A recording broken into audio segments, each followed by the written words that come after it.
we got a lot to cover, so want to make use of our time. All right. Welcome to the January 31st meeting of Issaquah Environmental Board. I'm Jamie Finch. I'll be your chair tonight. Due to the virtual or the hybrid nature of this meeting, we'll have some attendees in person, some at home or virtually. If you are attending virtually, please make sure to stay muted other than when you have comments. Raise your hand and then we will get to you as soon as we're able to. And in person, we'll have our tags back. Like our last meetings, we'll be back to using our sideways tags for indicating desire to speak. We'll give a little bit more guidance. We have a lot to cover tonight, so we'll cover a little bit more once we get into some of the topics, some other guidelines, just kind of general thoughts for how to make sure that we can get through as much as possible tonight. I think with that, we will get into call to order. Stacy, if you could take us through attendance, that would be great. Tom Anderson. Here. Nancy Davidson. Here. Jamie Finch. Here. Raj Kalpandi. Here. Joy Lewis. Here. Ashwin Kanan. Do not see. Ashwin Manoharan. Don McWilliams. Here. Ann Newcomb. Ann. Here. Here. Thanks. Janet Wall. Here. Dixie Bear. Here. And Alex Lee Tigner has an excused absence. We do have a couple of members missing. So if our three alternates could step in as regular members, that would be great. We're not voting on anything tonight, but just in case. So we do have a quorum. Thank you, Stacy. We don't have any minutes to cover this meeting, so we'll move to the public comment section. As we value public comments as part of the public process, please, for tonight we are pressed on time. Please do try to limit your comments to 5 minutes. I think we have at least one member of the public that's going to be joining virtually, and then may have some in person. So whoever raises their hand or virtual hand or in-person hand first go first. But I think without further ado, we can get into the public comments. So I think I saw Ann Fletcher. Do we want to jump to her first? Go ahead, Ann. Okay, great. Can you hear me? Yes. Oh, okay. This is Ann Fletcher. I'm a resident of Issaquah and a member of People for Climate Action. Thank you for this opportunity for public comments. I wanted to comment on the proposed new element of the comp plan and say that I appreciate how well it aligns with Issaquah's climate action plan, and especially with the inclusion of the ICAP's measurable targets and some of the other information in the plan. I think this strengthens both the comp plan and the ICAP, and it gives cohesive guidance to the City Council about the resources that are going to be needed to reach these targets, and to the administration about the city's commitment to the collaboration that's going to be necessary among all the departments for this to be successfully implemented. I wanted to just make one comment about the title. And it seems like a lot to just be talking about the title, but I think it's important to get some of our terms clear. So I think environmental stewardship is a good and broad and accurate first part. I looked up stewardship, and it means responsible caretaking and management of something valuable that's been entrusted to us. And I think that fits really well. It includes not only protection, but also enhancement or even expansion of the asset. So the other part of it, even though that environment includes climate, we are calling climate out, and I think that's really good. Of course, we have to meet state law, but I think it's good for showing our dedication to resolving this crisis.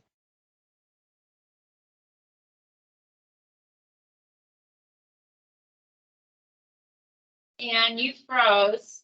Dave Kapler, I don't know if she's next to you, if able to get her on your computer.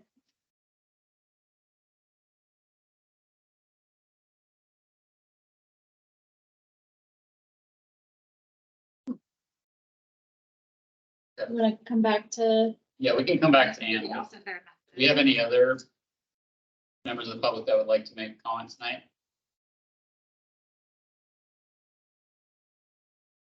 Well, I think we can, unless Ann hops on really soon, we can temporarily close public comment and then come back to her when she regains. So I think that will move on to our agenda items. First being review of the environmental element of the and climate resilient element of the comprehensive plan.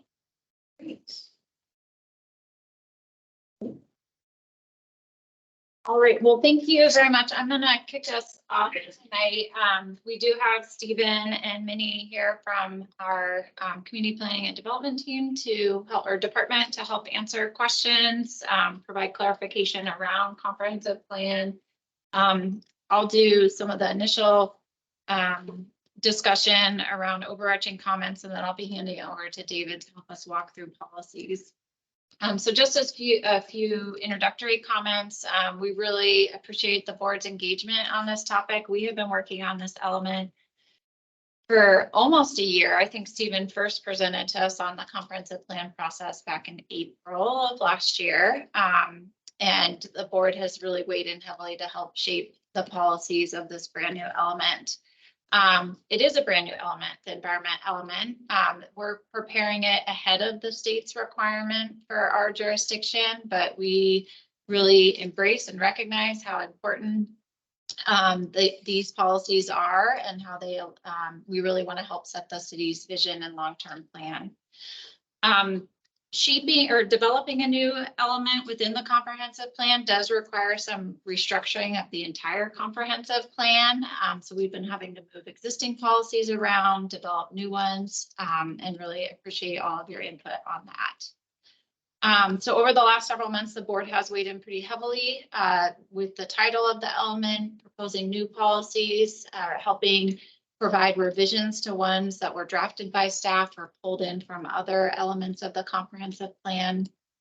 Staff have also been looking to state, regional, and other cities for recommendations or ideas that might spur relevant policies for Issaquah. Just one example of work I wanted to highlight was Kathleen and another Civic Spark fellow did a crosswalk across 5 cities, looking at all of our draft environment elements, comparing policies, providing some suggested revisions to our language or even new policies we might consider based on ideas in other cities. So the document we provided to you last week is the first time you've seen kind of the full package for this element with the narrative introduction as well as the policies we've been discussing for several months. It is a lot, and the way we are planning to structure the conversation tonight is first speak to the overarching comments we received on the document. We'll share some of the highlights of the board recommendations for revisions, and then we will check in with the board to see if they are comfortable with staff advancing these revisions. And then we will speak to the policies that the board had previously reviewed in the plan and any revisions that were proposed by board members to those policies. And then the third item we'll speak to are new policies that were proposed by board members that you all haven't. This will be the first time that you're seeing them. For those areas, for those policies, they were ones proposed by 1 or 2 board members. We want to check in with the rest of the board, see if it's something you all are in agreement, or at least a majority of you are in agreement that we continue to advance. For any minor editorial revisions to the draft element, staff are going to be reviewing those and considering for incorporation in the next draft. There are going to be areas within here where staff are going to need to make decisions, but we will make sure to document those and provide that documentation or response back to you all so you understand where a decision was made and why. And then the last thing I wanted to know, if there's conflicting opinions tonight between board members, we'll make sure to capture those. Staff can weigh those different considerations. We'll make sure that any conflicting opinions are presented within future versions of the document or when this does go to council. So tonight, our outcome is really to get your all's feedback so we can work on a next revision of this element.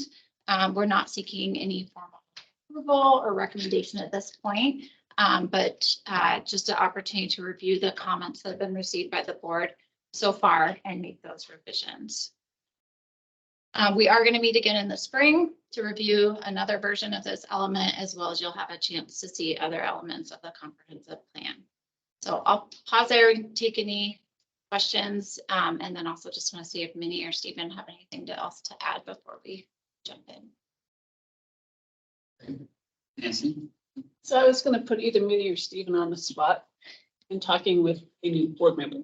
It might be helpful to understand how this fits into what the city does, where it fits in our hierarchy, because there's a couple of new board members that don't understand what this, how we use this.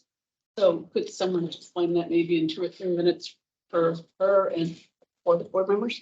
Sure. So I can start, and then Minnie, if I miss anything, please jump in. So the comprehensive plan is essentially the city's long-range planning document for the next 20 years. It's a document that's actually required by the state to have, but only certain topics are actually required by the state. So topics being the different elements in the comprehensive plan. So in addition to the environment and climate element that we're introducing to the comprehensive plan, we have transportation, we have housing, land use, and several other topics to identify vision, goals, and policies for those topics for the next 20 years. And so what we identify in the goals and policies is what direction do we want to go on this topic as it relates to population growth for the community, and policies in terms of guidance of how do we think we want to get there. And then that is really the separating line between the comprehensive plan being the long range planning document and our functional plans, that being for this board, the ICAP. So implementation of those goals and policies. How do we now put those policies in action? What kind of resources do we have, or limitations that we need to consider, and timeline we need to look at in terms of implementation? Do you have any questions? Okay, Minnie, did I? No, I think you did a great job. Like Stephen said, climate element for our city at this time is not one of the required elements, but given all the work that this community and you all have done with the climate action plan, we felt like it needed a place in our next 20 years. That's an important aspect. And so we've made a commitment to put it in front of you all to kind of vet it out. And then also, before we had this in the element, so the last update of the comp plan was in 2015, the periodic update. So we can change it no more than once a year. You can make edits, but this periodic update is every 10 years now. And it used to be 8 years, or it's the other way around now, but every so often, you're supposed to look at it more in that time frame of 20 years and do a more comprehensive look at all the elements and how they kind of interplay. So in the last update, we didn't have a climate element or environment stewardship and climate element. And a lot of these policies were put into the land use element as a holding spot. It didn't really fit in there because it was talking about the land use and these are more global. So that's why I think it made sense. The time was right. There was also the House bill that it doesn't really apply to Issaquah at this time, but we are kind of confirmed in the interest among the board and the community. I have one related question. Can you talk a little bit about like the dividing line between land use and this new element? The general sense is for the land use element, we incorporated a lot of the policies that really dealt with the build out of the urban environment. And then for this element, it's more about the natural. Just there's some gray policies that could go in a direction that we were trying to comply with the new House bill that swayed the direction for the policies to go in this element. But that is kind of the general sense of how we separated the policies. Really good. Quick clarification on the life of this. You mentioned we're going to see it in the spring. I'd love to know what the administration's ideal would be about when we're going to see it, when it's going to go to PBC, and when it's. So the plan is to, in about April, release all the draft elements to all the boards and commissions to review, as well as the general public And then when are you hoping to? for how long are adoption. you- After April, how long are you hoping to have public boards commissions? For probably the next month or two, depending on the level of public comment we receive, and then go into the legislative process with council. So with switch over, you're hoping to basically conclude this in May when boards and commissions get new members in that time frame Yes, prior to, yeah. prior to. Thank you, Steve. All right, and do we want to, I saw Ann Fletcher hop back on, so Ann, we can reopen public comments if you want to hop back in. Is this a good time? Yes, go ahead, Anne. Oh, great. I don't really know where I left off. My husband told me that I was frozen, so I have no idea where I froze. But I think maybe I was talking about mitigation, adaptation, and resilience. And when I got back on, I saw that resilience had been crossed out already. So my remarks might be, kind of after the fact. But I do think the concepts are really important for us to not get all muddied up. And so I was just saying that mitigation means reducing the causes of the problem, such as significantly lowering our greenhouse gas emissions. And adaptation, the second one, means preparing for the unavoidable impacts that we weren't able to prevent, such as extreme weather that harms life on Earth. And the last one, resilience, means using creative ways to bounce back quickly and easily from the impacts of extreme weather. There are also very general uses of resilient, and it's used in our ICAP occasionally, along with sustainable in our preferred vision as being resilient and sustainable. But the word resilience is used in our community resilience and wellness section of the ICAP.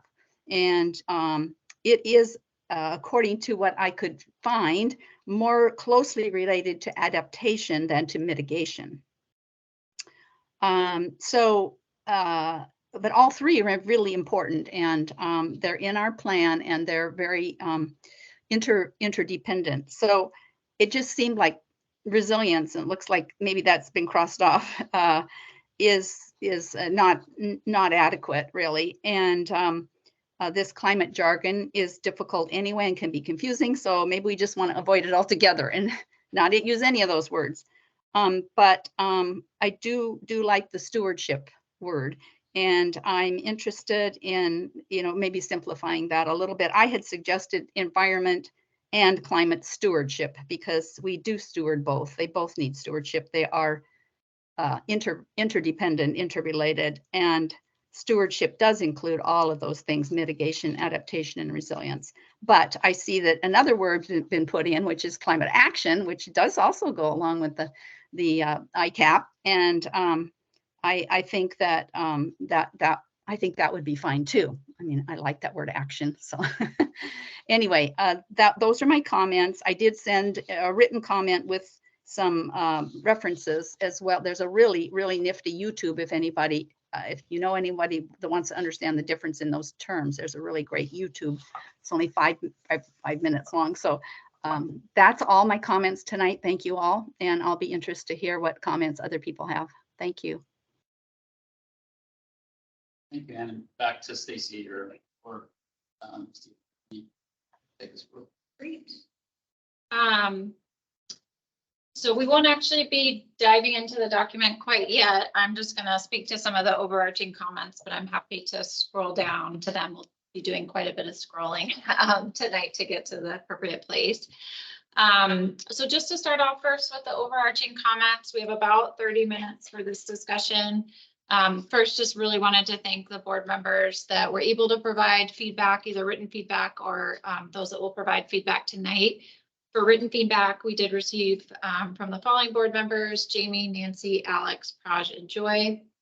Those were all of their edits were incorporated into the document that was sent out last night. So first, just as a summary of the feedback we received, and then I'll provide a few staff responses, and then we'll open it up to discussion. So from a couple of board members, spoke really strongly to how the introduction and the vision are not speaking to environmental stewardship. It was very focused on climate. Some members would like to see an overview of environmental stewardship included up front in the document that is separate from the climate overview, but with connections made between the two. There were also suggestions for reordering the element to better align with the title. So starting first with natural environment goals and policies, and then moving into climate. There were suggestions for strengthening the vision statement with some specific language revisions. We did have a proposal from one board member to change the title to what you see on the screen. And then we also just heard another suggestion from a member of the public. And then there was also comments just to ensure that we are reviewing these policies against those, particularly in the land use element, for consistency to make sure we aren't being redundant. So just a few staff responses, and then we'll open it up for discussion. In terms of splitting the vision and goals into natural environment and climate, staff are going to take a look at all of those comments as well as some suggested language to ensure alignment with the flow of the comprehensive plan and other elements within it. In terms of strengthening language around natural environment, some really great suggestions around that draft language. We're going to take a look at that and better build out that section to highlight the natural environment. For proposed revisions to the vision statement, as I mentioned, there were some suggestions for strengthening the vision. We will also be reviewing those suggestions and making revisions. For looking at the land use element, ensure there isn't duplication. Staff are doing that, particularly Stephen's team. And just wanted to remind members of the board that many of the environment policies within this element did come directly from the land use element. And they won't be duplicative, but we will be reviewing that to make sure we didn't miss any. And then there was also a comment around defining terms. I can see if Stephen wants to speak to this further, but we will work with the CPD team to make sure we're providing more clarity in terms of what the terms that we are using in the document mean. My understanding is there isn't usually a definition sheet since those definitions can change over time, but I think we can do a better job of explaining in the text what we mean by the term. And then the last thing I'll mention, and then we'll open it up for discussion, is the title change. What was originally included in here was what the board had discussed last summer. You're now seeing kind of the full package. So we're definitely open to suggestions for how to revise that title so it better aligns with what's included in the element. So I will pause there. We would love to take other overarching feedback from board members or any follow-up discussion on the suggestions that I summarized that were provided by the board members in this document. And sorry, I should let Stephen if he has any other overarching comments. I think I covered most of what I think Minnie and I would say. The only thing I would add is for the visions, our preference is to have one vision per document. So staff will definitely take your comments and try to revise what's in there and have a vision encompassing what you were looking for both the environment as well as climate. But having it in one location makes it less confusing in terms of identifying what the vision is for that element in itself. And it's consistent with how we're kind of approaching the structure for most of the elements of the conference. Can I just ask a follow-on? Is there a vision for the whole document in the city?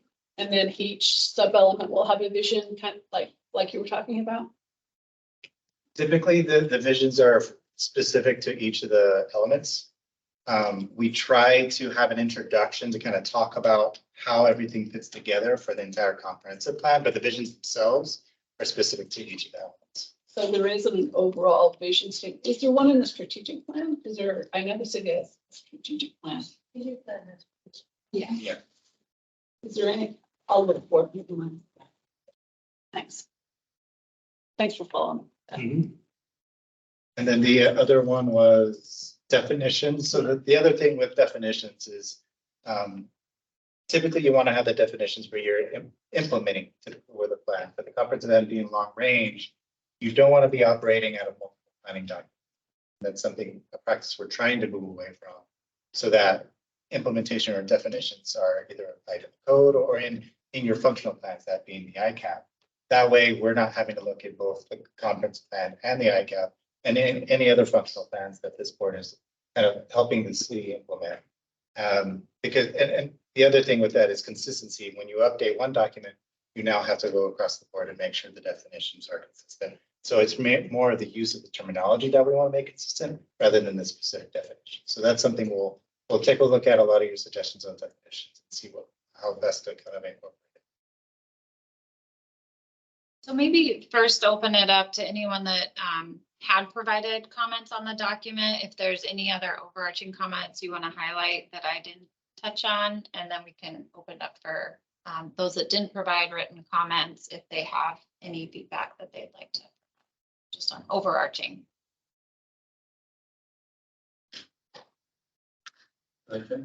I tried to focus my comments more directly, but since you're asking, I would say that I was wishing, especially that kind of the first 3 pages, felt a little more tangible. Right now, it's a little abstract. Some of the language I don't care for, as far as like, we all know it's become clear. It's no surprise, right? I don't favor that kind of language. I'd like a stronger starting point where we say what is and what isn't, rather than currently how it is.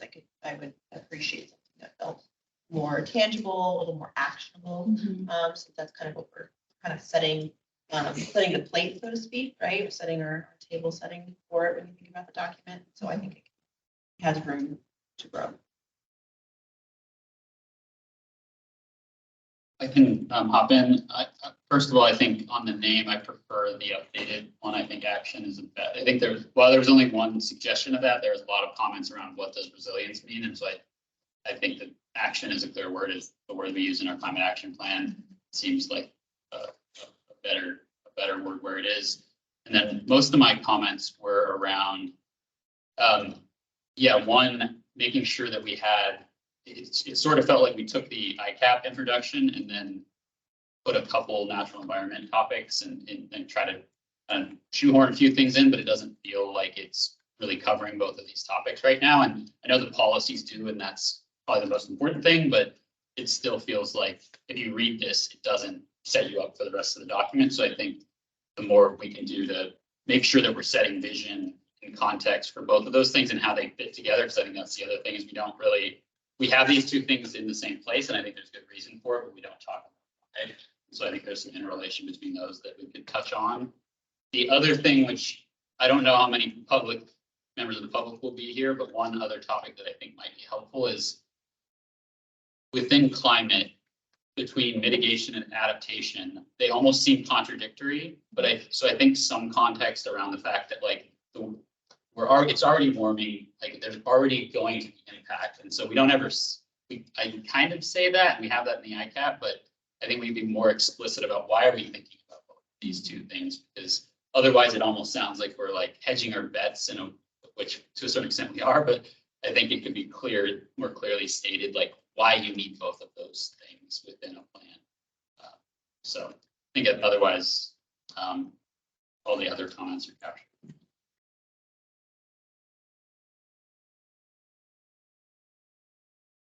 Any other feedback on the title? Do we want to go with the working title? Sorry, I pulled the document down since we were just talking overarching comments, but the working title or the proposed revision is environmental stewardship and climate action, and proposed environment and climate stewardship was another suggestion. Any feedback on what title you want to see in the next version? Wait, if you want me to. Please. So I really like the stewardship word. That is great. And I think the environmental stewardship is a very forceful part of the title. I like the action word too. I mean, partly because of the alignment with the climate action plan. And we do want to talk about action. So I like the proposed title as shown in the front. Thank you. Rod, go ahead.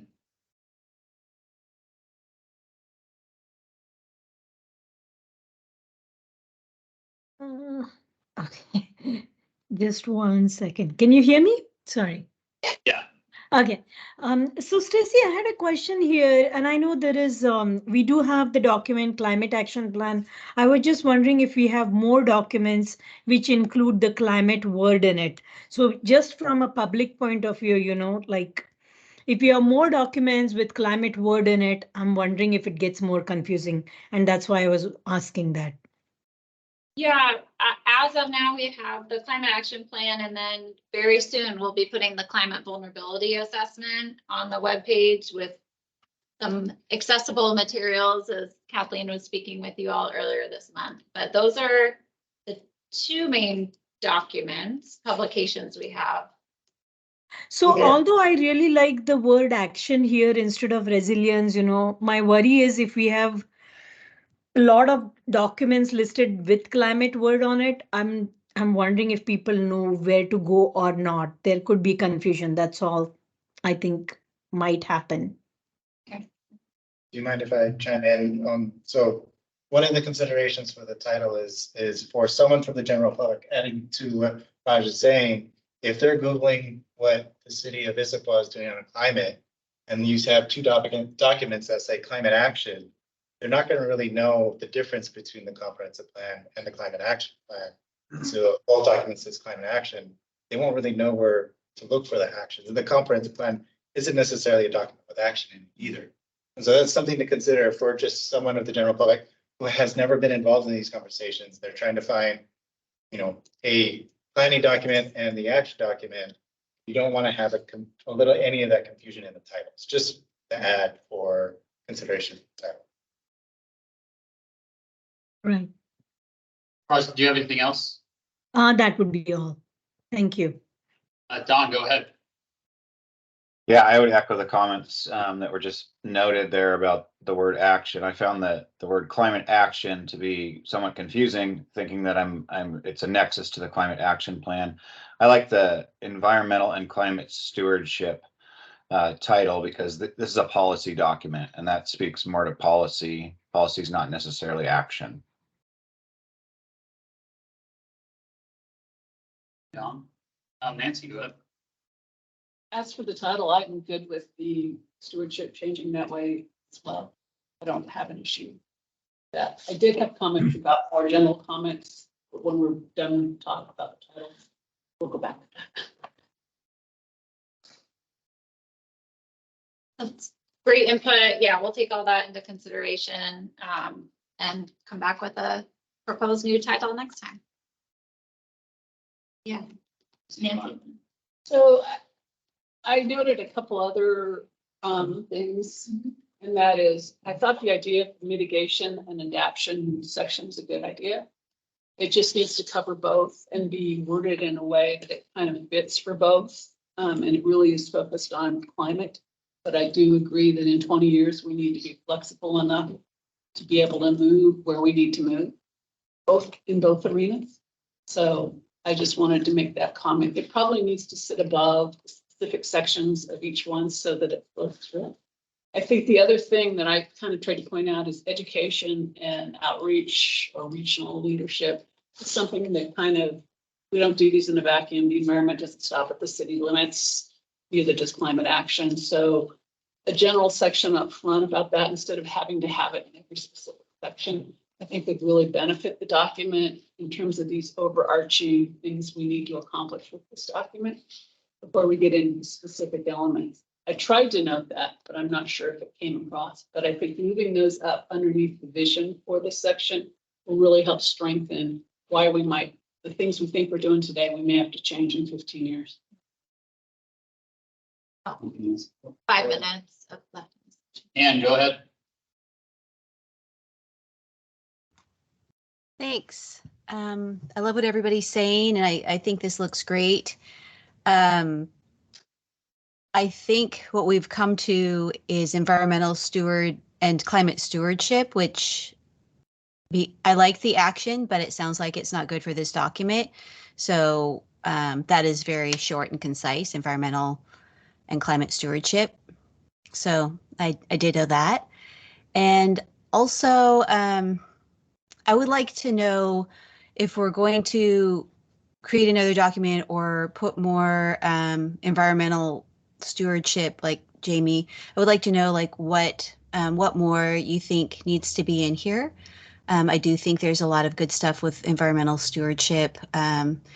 And I personally right now think that we're in a place where we need to put all of our energy into climate action, and we're actually stewarding our planet as we're doing everything that it takes to, almost everything that it takes to create this climate action. It's my own personal view, reducing, the mitigation and the care for the land, carbon sequestration, taking care of our wetlands and everything, to me, is all part of it. So thank you. That's all for me. And I think that was a sort of a question to me. I would just say that I don't think it has to be either or. Like, I think Issaquah has a long history of wanting to protect the natural environment. And so I just think that there's more, and I think we've done a pretty good job in the land use element, painting a picture of what we want to be as a city. I think actually getting back to something Joy said of making this a tangible vision. How do we make sure that both for climate and for natural environment, we have a clear vision? I'm just not sure that that's really coming through. So and I totally agree that climate is an incredibly important, urgent thing and something that's new, but I want to make sure that we don't lose sight of what's always been, or at least for a long time, has been important to all, or not all, but residents of Issaquah. So that would be. Thanks, Jamie. Any final overarching comment that folks want to share tonight? Now we will dig into the fun stuff with the policies. So I'll be handing it over to David. One thing though I did forget to mention, the introduction, I believe, is that we will be taking all the feedback tonight and providing a staff response on terms of justification of why a change was made or recommendation was incorporated or why not, in some format. So you will receive something to understand kind of what edits we took or adjustments we made and why or why not we can accept those. So just wanted to make sure you understand that all that will be captured and reflected back to you. So with that, David, I will hand it off to you to talk about the existing policies. Excellent. And before I begin, and I see you still have your hand raised, so I just want to confirm if there's anything else you want to say before we jump into the policies themselves. And your hand might still be up from the previous. Okay, just confirming. So there were a number of different edits on the policies themselves. And as a reminder, these were the policies that have come to the board over the last fall and summer. There were a mix of kind of what we're thinking about as more major revisions to those policies or suggestions. And then there was also a number of different questions about the policies or wording or framing edits that don't really change the intent or meaning. And so what we thought we could do, recognizing our limited time, is that staff will be able to review kind of those minor edits, those framing and improving kind of language edits, and then get back to the board on those. And then also within this document that was shared, I believe Stacy provided comments on more of just the questions about the policies themselves. And so we felt like we could really focus our time for the next 30-ish minutes chatting about what we think as edits or questions related to policies that are really more based around editing, impacting the meaning or intent of that policy and trying to make sure that we have robust board discussion on those. We do have, I think it's 5 or 6 of these policies that we identified. And so to get through all of that in the 30 minutes, that means roughly 5 minutes per policy, but of course, some of those might go a little quicker, some might go a little longer. And so just again, checking really quickly before we launch in, I just wanted to kind of confirm with the board that the environmental board is comfortable kind of jumping into to revisions to policies that have been discussed back in fall and summer. So I want to just check in with the board, knowing that these policies have been reviewed a few times by the board before. And I will. Nods. Okay. I think just because comments came in from one or two board members, so we just want to get kind of a general feel of the group that you're okay going back and revisiting things. So. Okay, great. We're here, we're ready. Great. Excellent. And I'm gonna rely a little bit on Stacy to guide me here, since I can't actually see who's got thumbs up and things like that in the room with the small camera. So we're gonna start off with policy A1. So there was a comment on this policy asking for asking for staff to consider focusing these policies on local reductions in greenhouse gas emissions instead of kind of the broader community-wide emissions goals that are going to be achieved through a mix of both utility, state, federal, local, etc. incentives, right? And policy A1, sorry, I missed that comment in the chat, but is it a policy or a goal statement? So this is a policy. It was a decision that the targets within the ICAP are going to live as policies within this document instead of at that goal level. And before we open this up to discussion, the staff response really to that question is that this target is specifically called out within the climate action plan and is consistent with the K4C targets that the city of Issaquah committed to.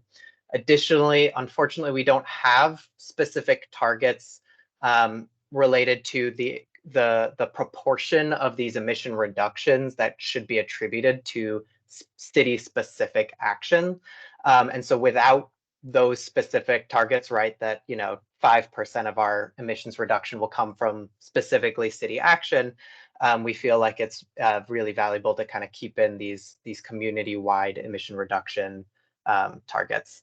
As well, one of the other things I'd point out is it is from some of the actions that we're likely to take, it's a little difficult to attribute emissions reductions specifically to city action versus some other entities. So for instance, if we were to put in an EV charging station, how would you attribute?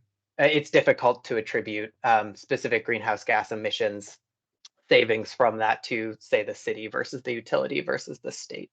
And that's not to say that we won't be evaluating our programs and everything, but more just that for now, we feel like these broader community-wide targets are consistent regionally. They set these ambitious goals. And then finally, I'd note that if we want to consider a little bit more those specific local emission reduction or specific amounts of emissions reduction that we can achieve at the local level, we might recommend that more for the ICAP update process when that comes around in 2025 and 2026. Questions or comments on that policy? I do.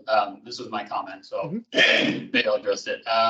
So the reason I think that there's not I think there's pros and cons to focusing on overall targets. They're big, they sound big. I think the issue is that we control the actual part that Issaquah controls is not clear out of that. And our goal as a city, we are relying, the reason I'm pulling something up is we have the wedge. And people probably won't all be able to see this, but this to me, the green section of this graph is what I think our climate action plan is focused on. All of the gray areas due to state, federal actions, whatever happens with those, we're sort of relying on them, but we don't have direct control. And those are all assumptions that are baked in. So I'm concerned that by only putting it in terms of overall goals, we always give ourselves the way to back out of, okay, it's because of state action, it's because of federal action. We haven't actually defined as a city, what do we want to do? And I hear David saying that there's some things that are hard to pull apart. So I think there's actually in this document a really clear way that we could pull out. Maybe it's not specific to Issaquah actions, but we have the things that we know are like big, large assumptions that are baked into these numbers. And we have it already on this document, what the remaining green areas that we need to make up with actions that are happening, not from these specific area items that are identified in the climate action plan. So I agree, there's not maybe one right answer, but that's my concern with the overarching targets, both here and in ICAP, is that it's tough for us to know how we're doing. Like, I don't think we have a really great way. There's all these other inputs that are going into measuring the target, and we don't have direct control over a large portion. So.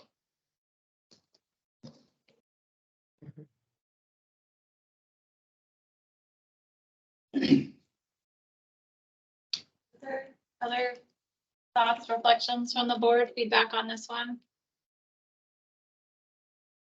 I would just like to say that I think that Jamie brings up some really interesting points that I'd like to second the staff looking into and seeing how we can espouse some of those more specifics to our community.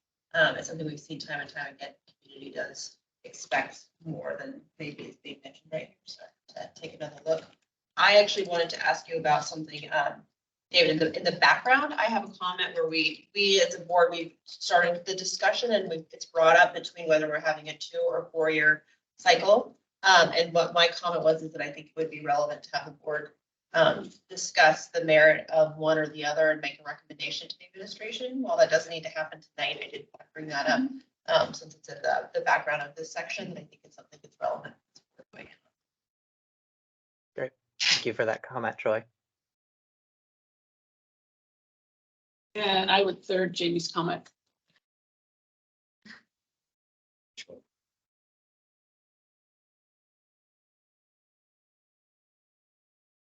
Any other comments? Well, we can take a look. The wedge Jamie's bringing up is from the 2019 community inventory that King County ran. We can take a look at that and see. We don't have any of those targets in the ICAP right now, but we can take a look and see if there's anything that would make sense to have in here. But I do think that will also be a focus of our discussions as we look at updating the ICAP. But David and I can talk and meet with Stephen. It might be most appropriate for the comprehensive plan. I think the concern of trying to get something in here yet that hasn't gone through extensive vetting with the community through an ICAP update process or multiple discussions with the board would be one concern, but we'll try and put our heads together and see if there's something that would make sense. Yeah, no, I think I just want to ask a clarifying question. So, and then bear me if I am not fully understanding the issue. It seems to me that these targets, you don't have a problem with having these targets because the final outcome, we want greenhouse gas to be reduced by this much percentage. You just want more information about what did the city do? What is our, our part in bringing these down? And that's going to be difficult. And then the percentage that the city controls, what if there's a better technology in the next 20 years that reduces emissions for vehicles significantly? That's a good thing. It helps us meet our targets. So I think setting the targets overall, no matter how you get there, is a good thing. You don't want to lose that. Mm-hmm. Okay.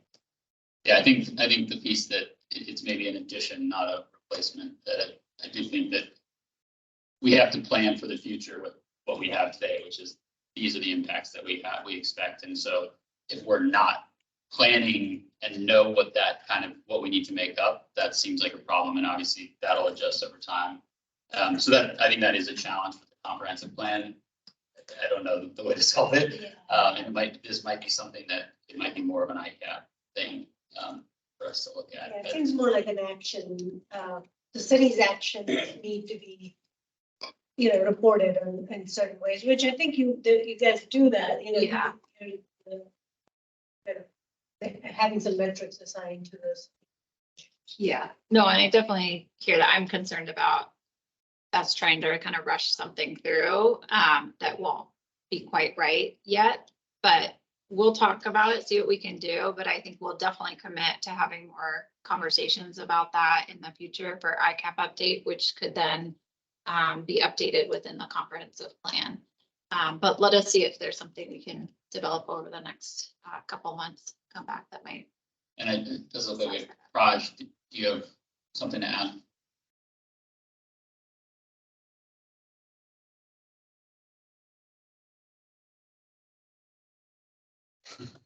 Sorry. So yeah, just to add, I agree with what everybody said, especially what Jamie said. The numbers do make me a little bit nervous. The high goals. It's great to set those goals, but I really don't know, how much is the realistic portion of it, and there is a confusion of what what percent will belong to city of Issaquah versus other, factors in it. But that's not just here. That those numbers make me nervous everywhere. I had a comment in, I think, EC policy B4 where it says achieve 100% renewable electricity by 2025. And I just wanted to make sure, when we state these things, it's actually accurate or we can back up those numbers.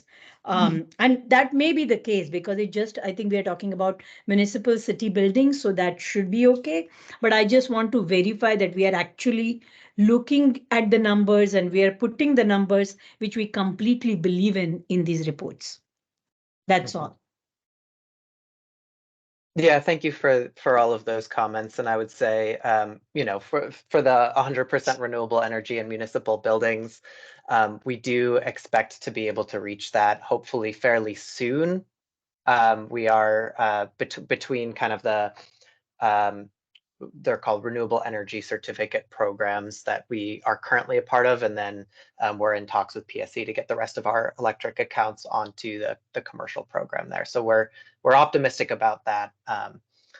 The other point I'd have is all of the numbers really align with that King County collaborative effort. So these are numbers consistent across cities regionally, and they were developed through a pretty robust process. And so we do feel like they are, I think, achievable and also ambitious enough to really push us as the city to try and be on the leading edge of getting to those numbers. So both achievable and ambitious. All right, so definitely heard that we need to look into that one further, see if we can define the local contribution. If not, maybe we can work on some language committing ourselves to defining that. So yeah, as I said, David and Steve and I can put our heads together and try and work through some language for that or what we might be comfortable including. I am going to move us on because we have a few more of these to cover in the next 20 minutes. So Yes. David, let's move on to A7. Yes, thank you, Stacy. So A7, there were comments around both fine tuning the language a little bit and then also potentially questioning whether or not that kind of the last piece of that policy, the focus on overburdened and vulnerable communities, was really appropriate for this policy. I think the staff perspective is that we do feel like it's important to focus, to highlight and ensure that equity is really interwoven into our policies, consistent with our equity framework. This is that's what the city believes, but then also that's fairly consistent with state regulation or state advice, I guess, and guidance on the adoption of the environment element, as well as some other state laws that were passed. So we are trying to infuse equity into our policies as much as we can, but we are, with that, I'll kind of turn it over to the board on discussing kind of your thoughts on this policy A7 and that specifically that focus on overburdened and vulnerable communities. Don, go ahead. So David, I would pull that term overburdened and vulnerable communities out of a particular policy and put it up higher up in the document. And so it applies to all the policies. Make it a generalized statement. And then just a comment on all these policies as I read through them. To me, they seem too long and too detailed. A policy should be like a one sentence statement and it shouldn't get into details of how you're going to do it. So some of these are talking about how you're going to achieve your goals rather than just what you want to do. So just something to think about. If you want to get to that level of detail, that's fine, but it might box you in as you use these policies to support future documentation when you're putting together projects and plans. Great, thank you for that. Nancy, go ahead. I guess my concern with this is the word focus. And what it says is that by using that, you're going to pick projects that primarily benefit these populations rather than thinking about what is the best to reduce the amount of greenhouse gas emissions or the best thing for the whole city. So while I appreciate that we should be thinking about them and spending some energy on them, I don't think it should be our focus as we move forward in greenhouse gas emission reduction. I think we should be thinking about trying to do the right thing for the overall community. And while considering programs or projects or something like that, that address these populations, but I don't think that's the purpose of this, is to focus on that. And with that word focus, you're really focusing on projects or programs that deal with those populations instead of what deals with the whole community. That's how I read it. Thank you. I would echo Don's comments that it seems like more appropriate for that to sit across everything within this section versus it being specific to that section. That seems like a better solution to kind of capture that like equity is going to be a consideration for every single one of these policies. So yeah, I would echo Don. Anne, go ahead.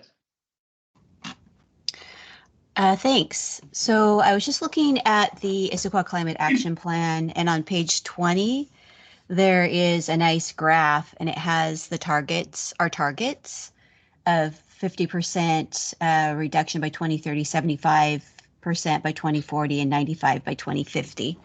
So is that the community support that we're looking for, or are we looking for something different? And that was what I was actually showing you. Probably couldn't see it, but it. Oh, okay. The green part is the section I was talking about because the gray sections are things like NHTSA standards and things that are federal or state. And so the green section, like you could roughly do the math of like within that green section. Well, actually, I don't know. I don't know what the math is on what is the Issaquah or what's the green portion need to be to get down to the overall targets. But that was what we were looking at in here as well. Okay, cool. And you just think it's overly aggressive potentially? No, I'm just, the green is to I think is accurately described as what we're trying to impact, or the portion that is locally outside of these major state and federal things. And so what I was making a comment about was that I would love to see more focus on figuring out what the green section and the reductions associated with that need to be for us to hit these targets. Cool. Not to change the overall targets, but just to have more definition on what we think the local change needs. And we have an updated version of that from the 2019 inventory. Awesome. Sorry to go backwards. Okay. We have one more here, David. Dixie just hopped in. Oh. Yeah, please. I think I would like to echo what I read with what Nancy's saying, in addition to what you guys are saying about policy and how, and again, forgive me because I am trying to catch up. But if the policy should be shorter, which that makes sense to me. And if you're thinking about wanting to have options down the road, then being too specific is maybe a problem. So I mean, I think you could just put a period after climate change and call it good. Because, the rest of it, I think that works itself out. Okay. Well, if there's no other comments on policy A7, I'll keep us rolling. So we're going to jump to policy B. You know, someone later. Minnie has a comment. Oh. Yeah, in terms of how we think about this policy, I think, yeah, moving it up to the higher level, all of that makes sense. In terms of the environmental justice, you know, what does it mean in this context? So we know, I mean, I know City of Bellevue has done the air quality where you've had a lot of people living along the freeways, the health impacts that come from breathing in that air have an impact. And what happened to the policies is the people that live near the freeways were the people that couldn't afford to live further away. And so I think I think what this policy is really getting at. If you put all your affordable housing next to the freeway, you're gonna put all your, you know, that, and how do we undo the harm that has happened to some of those decisions that have happened? The freeways went through the neighborhoods that they had major impacts like that. So I think that's sort of the context, or the flooding in South Park happened. Now all the toxins from the river are coming to the people that are being flooded in there. So what does that mean in Issaquah's context is some of the discussion. One, From lived experience here. one possible option there is, it sounds like you're talking mostly about adaptation being the area that equity is gonna, like, I think we talked about in the climate resilience or the vulnerability assessment that like adaptation was gonna be a major area where equity might need to have even more focus. So that Yeah. is another consideration, is right now we're talking about both mitigation and adaptation in the same policy. And maybe the place that equity comes into place is we might consider something around that as it relates to that adaptation. Yeah, and I think I- it's I- both. I do- mean, thinking I was about- going to say, oh, go ahead, Stacy. Sorry, like our home electrification program, our heat pump program, we're trying to offer added incentives for low income households, affordable housing, as well as if we launch other programs. So that's, which heat pumps in particular are both a mitigation and resilient, but I think that's where we're thinking of this in terms of, as David and I are developing programs, are there added incentives or rebates for those community members that maybe can't afford to make that change, or are the ones most likely to be hit the hardest by climate impacts? That was kind of the thinking around this to generalize our programs. Sorry, David. Go Right. ahead. Well, and I was just going to say, when we think about kind of infusing equity into mitigation efforts, we, you know, I think we want to make sure, and through our programs and policies, et cetera, we want to make sure that by considering equity, by considering communities that have been harmed by previous policies or who might not have been able to benefit from other policies, we're not kind of increasing the gap of access to climate solutions between those who already have kind of faced those harms or that historic inequalities in the past, and those who have benefited from various harmful systems in the past as well. So, right, making sure that we're not furthering the split of kind of who has access and who does not have access to these climate solutions. Go ahead. Well said, David. And I just wanted to point out that I think that by pulling some of this language from where we're looking at policy A, I think we're able to put some of this into policy E as we go along, and the resilience and well-being. And so I think that maybe what it really is that maybe it's not belonging here, but there's plenty of places to put that in later on in the document.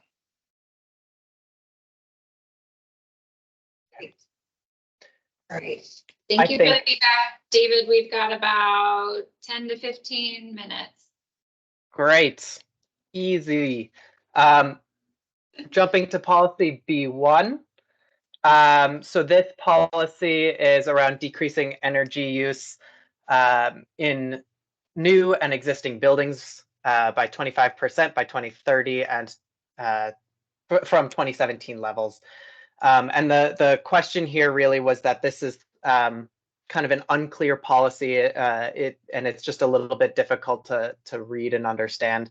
And really, I think just kind of the short answer here is that this policy is still consistent with our climate action plan and the K4C. And this policy really boils down to this discussion of energy efficiency, right? Policy B3 is talking about reducing fossil fuel use, which is around electrification and removing that fossil fuel infrastructure, or supporting our residents and supporting our businesses for transitioning off of fossil fuel infrastructure. But policy B1 is kind of taking that other piece of the puzzle and making sure that even as we remove fossil fuel infrastructure, we're also still thinking about that energy efficiency side of things. So, weatherization, energy efficient equipment, things like that. And so that's really what that policy is focused on. Other questions on that policy? I know it's a little bit funky. Yeah, part of it, that was one of my comments.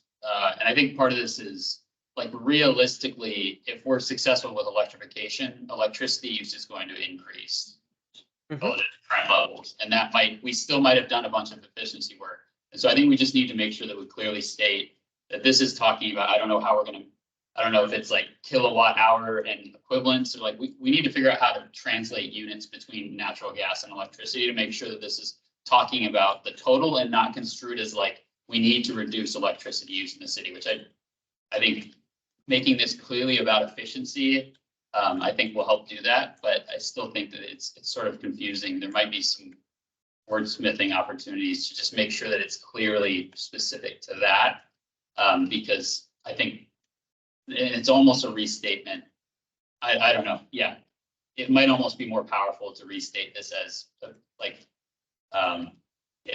specifically about efficiency and.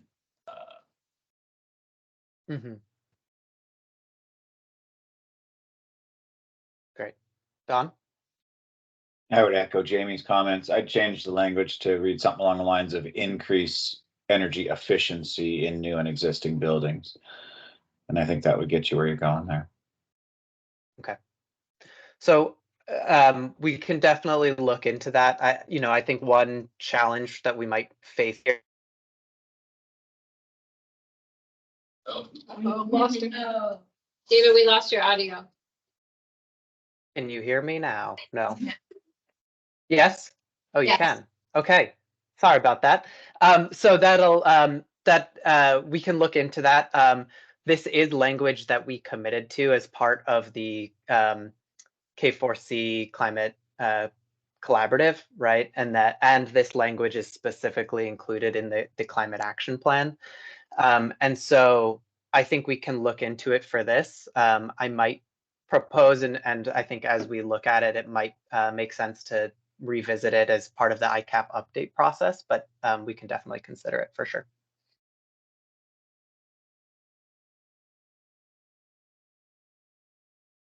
All right. And unless I'm stopped, because I cannot see the room very well, we'll move on to the next policy, which is policy C6.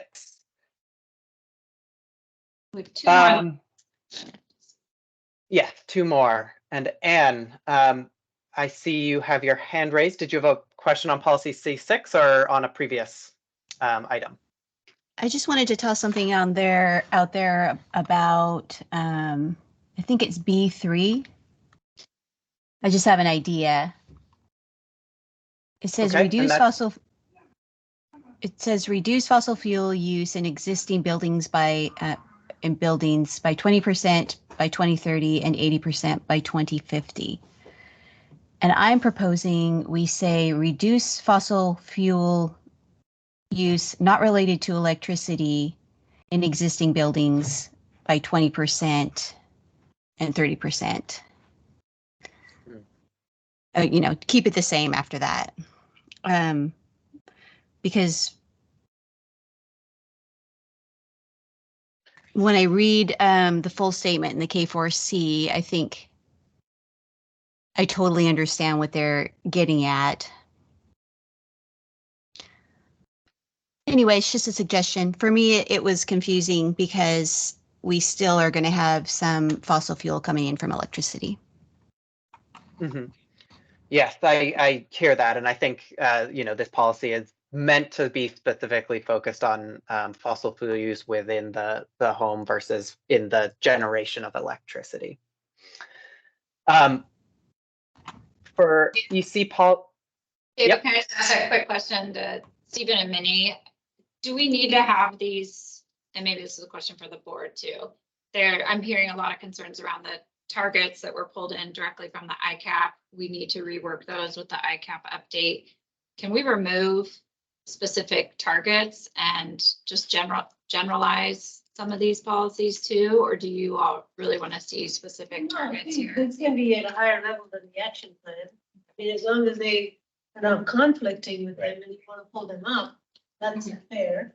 Okay, that could be something we consider too, just because I don't want to rush through kind of new targets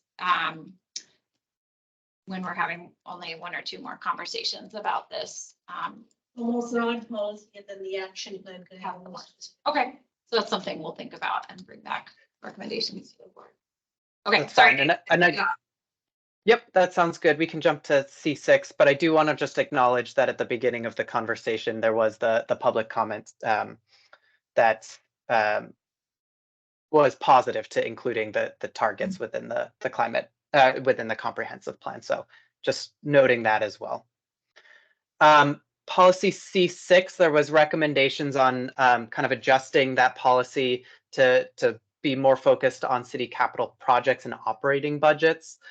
I think the staff response to this is that the previous policies C4 and C5 are more specific to that infrastructure improvements around multimodal use and sustainable land use planning. And so that's more of the infrastructure side of things, whereas policy C6 is more about kind of those programmatic efforts that could be done to improve multimodal use of our city, as well as reduce single occupancy vehicle use. Questions and thoughts on policy C6? Nancy, go ahead. Well, it's probably the person that authored this. The challenge, what I was trying to reflect in this came out of the board retreat. And that was when we heard from the council president that if we wanted to make a difference in the budget, we needed to put it somewhere so that we actually got their attention. And so right now, there is nothing in here to prioritize some of these things that are better for climate, instead of always working on projects related to cars. And so what I was trying to do is to say, we really want to change our priorities and actually get some funding into projects that allow people to walk and bike. And if it needs to go somewhere else, but by calling out budget, it actually gets its place to flag back when we say we need to have projects in the city that are reflective of trying to do something to get people out of cars. And so I was trying to launch the council president. One option. Stacey, could you scroll, Jamie, real quick? Stacey, could you scroll up to policy A6? There is a specific policy around incorporating sustainable considerations into budget and procurement decisions. I really like to see transportation along the way, because really that is one of the things we're trying to target. And transportation often gets thought of as primarily roads, most of the time. That's where most of our money goes. And that's okay, but if we could get a walking future in this community, particularly in various areas, it would be helpful. I'm not sold on this is the right policy to put it in, but what I'm asking is somewhere in the transportation arena, we need to start thinking about people getting around in a more greenhouse gas, no emissions way than always cars. If I can respond to that. So in the transportation element, we do have policies saying prioritizing multimodal, prioritizing walking, prioritizing biking and riding transit. So there are specific policies around that for the city programming. Is that what you're looking for or in this element, or just in the comprehensive plan? Well, to me, the way you get reduced greenhouse, one of the big sources of greenhouse gas emission is transportation, is vehicles. So we should target that. And one of the ways to target it is to make it more walkable. So I don't know which way is the best way to do it. I mean, this is talking about greenhouse gas emissions, and we're trying to make the nexus to get people to be aware that you drive your car, you've got, or get to an electric car, that type of thing. Thank you. I mean, under the umbrella of greenhouse gas, for the buildings, it's this, for the transportation, it's this.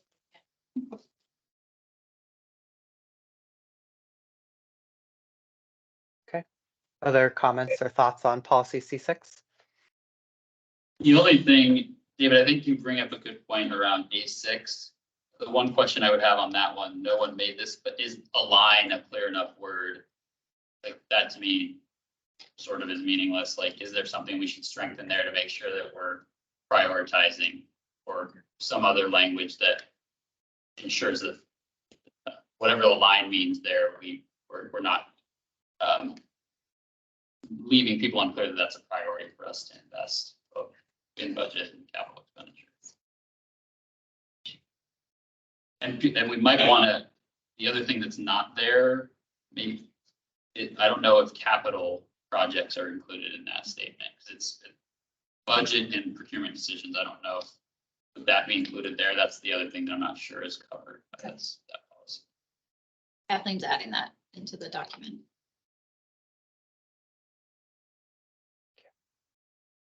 Thank you.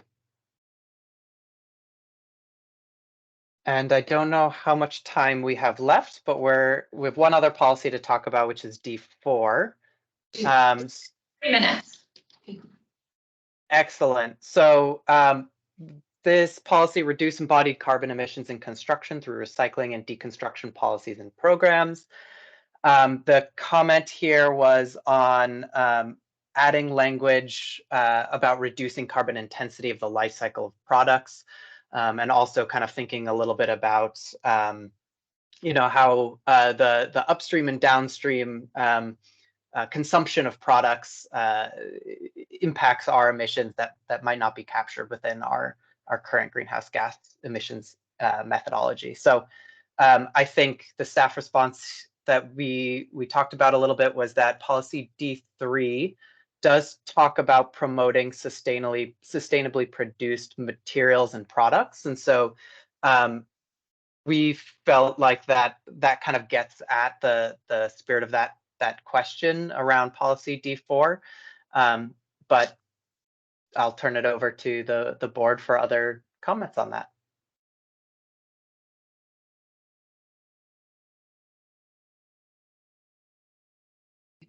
Specifically on D4. Sorry, policy D4, yes.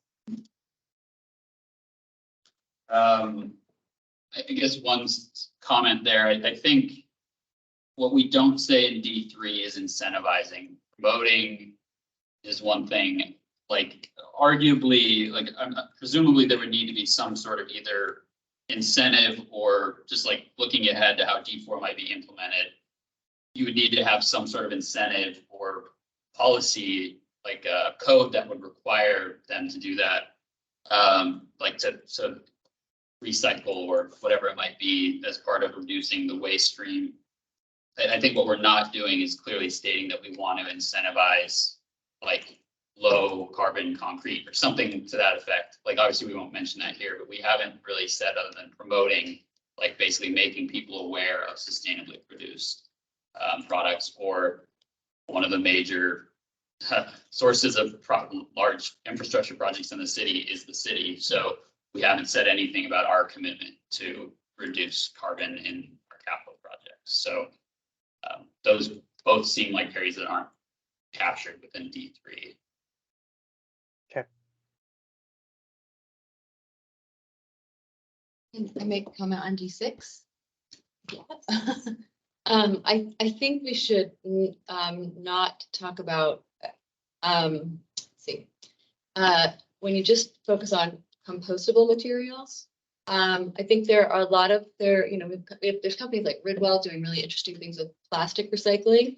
And so it seems to me that that's actually probably a bigger problem than even composting in our city and making it more accessible. So I think we should be broader about materials that we want to talk for the waste, like waste diversion, and how we can be, we can be thoughtful about that in other ways than just compost, because there are a lot of different things, like batteries and plastics, and so I don't think we want to pigeonhole ourselves into just that one material. Stacy, quick question for you. It seems like this is in section, This is our, next section. Do That's- we want to take this one now or circle back to this one? I will defer to David. I think we're gonna close the policies that, existing policies that need discussion or were revised in a way we thought, change them. We're gonna now move into reviewing the new proposed policies. Maybe David, you could provide an introduction to the section and then happy just to jump in here and then we can go back up. And maybe just, David, if you could just mention how we're gonna structure this conversation since we only have a little bit of time. Yeah, so Go ahead, that's, sorry. no, yeah, that sounds good. So I would say thank you for all of your input on those revisions to policies and kind of pieces that might be missing to those. We'll definitely, based on this conversation, we'll be able to go back and take a look at them. And when we provide additional materials related to the comp plan, we can include kind of decisions and in response to the board discussion in that. So moving into the next section, we have quite a few proposed policies. And so the strategy to make sure that we could get through those proposed policies for today was to present the policy as proposed, provide a little bit of staff response to that proposed policy, and then ask the board for kind of a thumbs up or a thumbs down decision on whether or not staff should continue exploring those policies as potential new policies. Are there questions kind of on that process? The other thing I'd mention just real quick is that we do have staff responses for most of the climate related policies.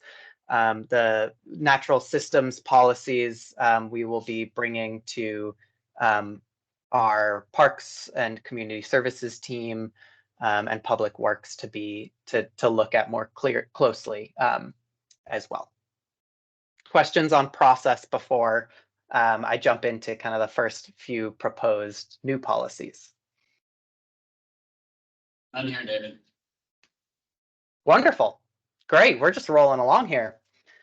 All right. So let's scroll to the, do you want to start with this one, Stacy, or scroll to the top? Yeah, let's start here. Yeah. Great. So policy D6. Okay.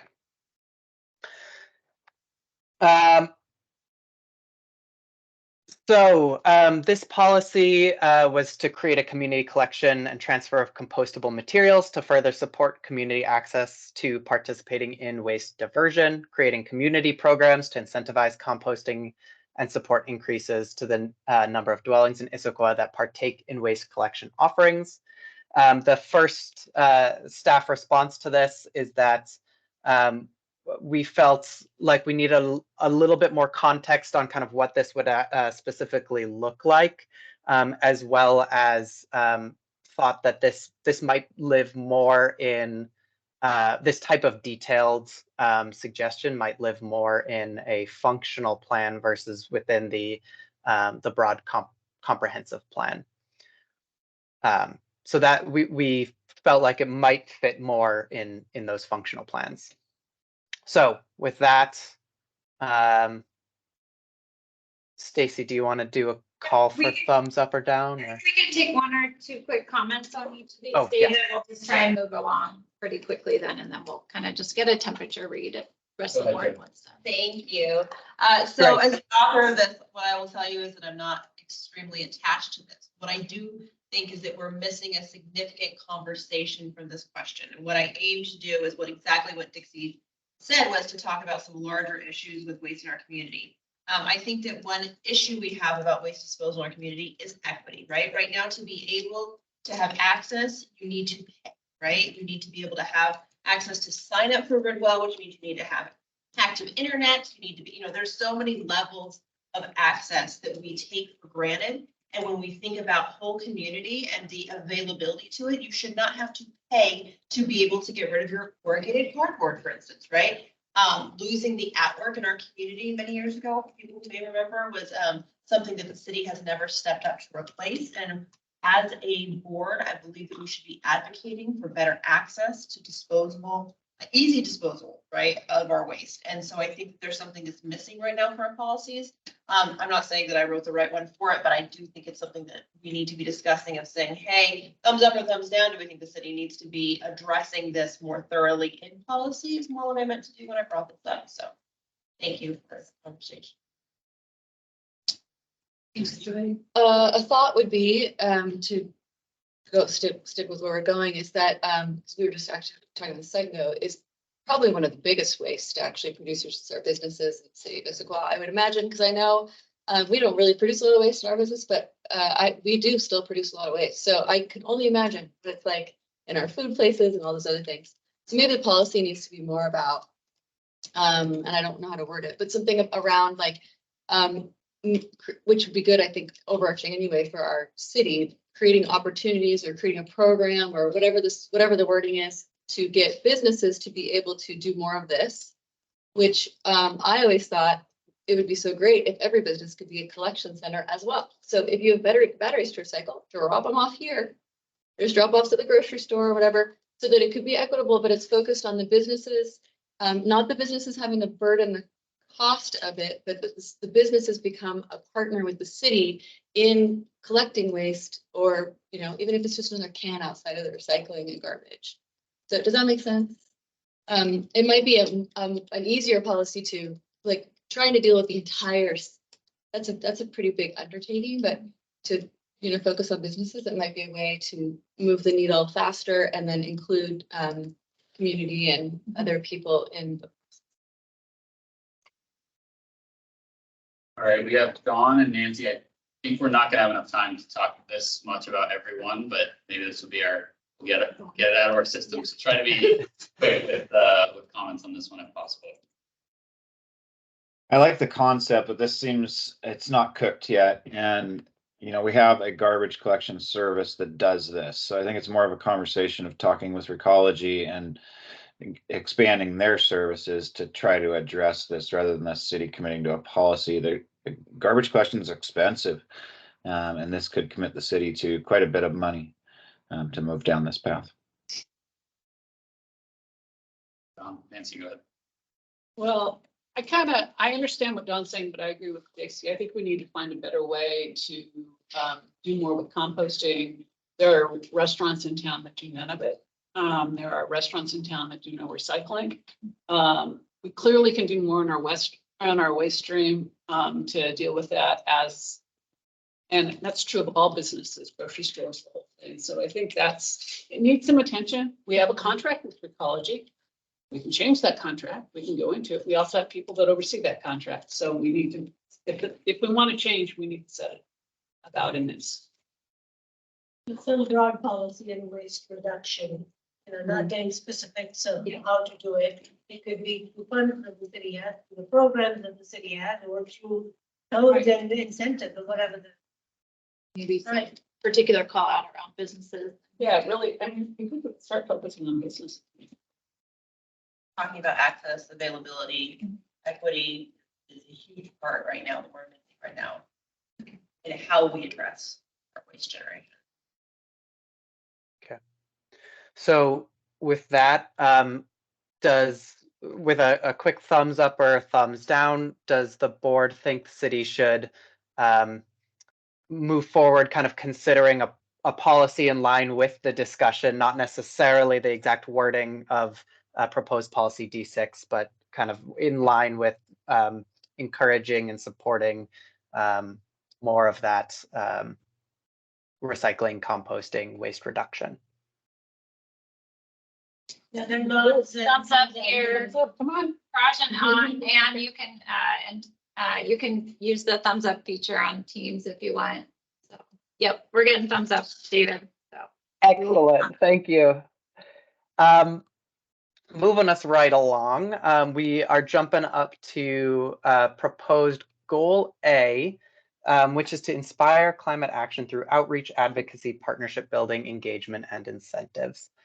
So the initial thought we had on this was that we did try and incorporate language related to outreach, advocacy, partnership building, engagement, and incentives throughout the different pieces, right within each of the different sections, instead of necessarily having a separate goal related to it. My thought would be, if we were to create a different goal, we might want to pull some of those policies out from those other sections so that they kind of live under one goal and not under those separate goals. Minnie or Stephen, I'm not sure if you have other thoughts kind of on the creation of this new goal area, specifically around education and engagement. Seems to me, if I may pitch in, it's not just for greenhouse gas reduction. It's just an overall goal. I think a lot of comments were on education, outreach, and all of that. So overall, for the environment and climate stewardship, what kind of outreach and education and all that topic? Perhaps as a separate goal, not tied to just one thing. As the author, as a person who worked on that goal, it was really intended to go above the greenhouse gas emission. I think when it got merged, it didn't necessarily get in the right place. It happens at times, but really to be into climate action, which is, I really like the word inspire. I think it's a word that gives kind of a vision. So I was trying to get it so that we get people to think about it differently and do some outreach. But it really isn't just under greenhouse gas. It's about the whole climate piece of it. And we're talking about AA. Am I looking at the right one? Yeah, it was a So I think that's talking about chemical discharge, right? Am I looking? Before that, the next page before. we're on. It's a proposed new Oh, goal. got it, okay. Yeah, sorry, the green language up here. So to clarify, Nancy, is the suggestion if it goes above that, kind of working it into the initial narrative, kind of so that it's applying to kind of all of the different goal areas within the section? Well, you're going to have a description of climate action. And then you have an overall goal for all of the greenhouse gas emission, the whole thing. You have an initial thing about natural environment. You have an overall goal of what we're trying to achieve with the natural environment. Whatever that is, but it overarches wetlands, water resources, trees, everything else. What are we trying to do with the natural environment? And what are we trying to do with climate action? And kind of everything kind of feeds into that. Does that make sense, David? I think so. Yeah, I think I'm a little clear on that. Praj? Hi, David.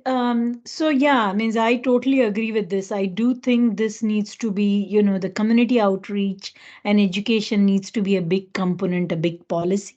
I just had something to add here where it says the goal A, inspire climate action through outreach and, further.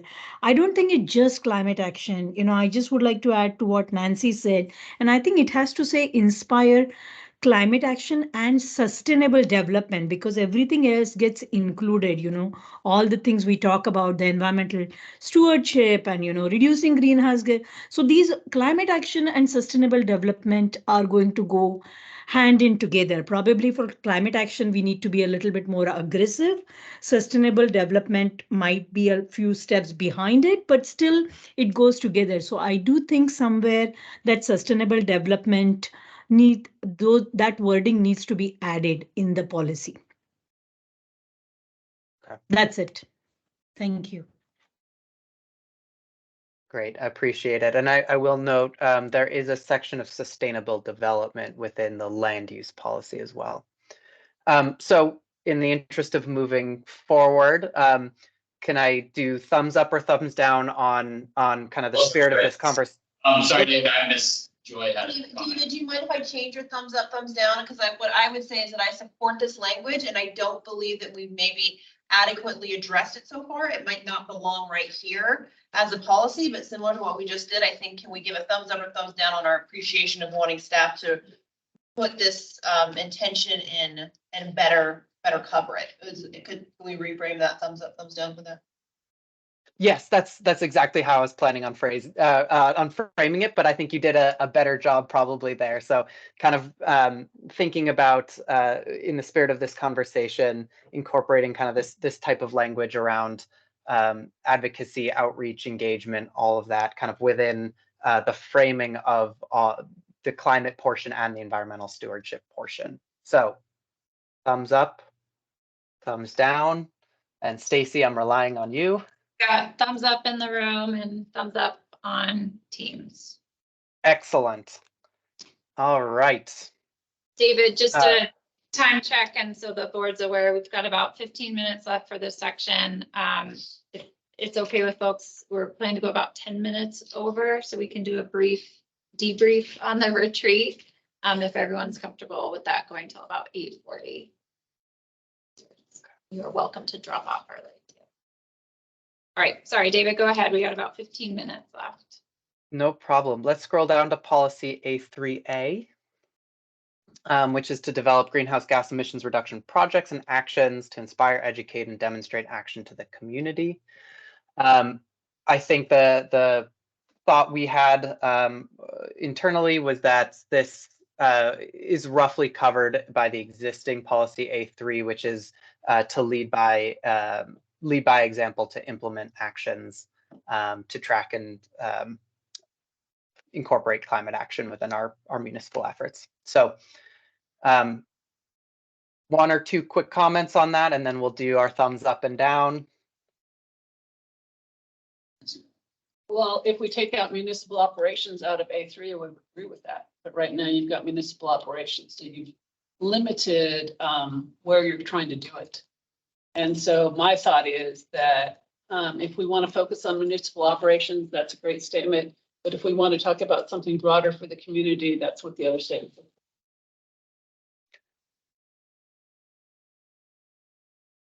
Okay, so projects that are not, that wouldn't then affect municipal operations, but are otherwise supportive of community greenhouse gas emissions reductions? Yes. And the thought I have is we've got 20 years. I don't know what's going to happen in the next 20 years, but we don't want to just fix municipal operations. We want to think broader. And if you look at the salmon hatchery, they've done a great job of moving their things through education, adding more and more and more. What my thought was this is, if we're trying to do climate change, we need to do projects and things that are not just municipal operations, but are bigger, bigger, bigger. I don't know what that means right now, but I think just focusing on municipal operations is too small. Okay. And with, Don? As it's written, I have a hard time with it, Nancy. If it said, inspire greenhouse gas emissions reductions, then I could agree with it. But the word develop screams to me that the city is going to be spending capital funding or whatnot to build these things, and I'm not sure what these things are.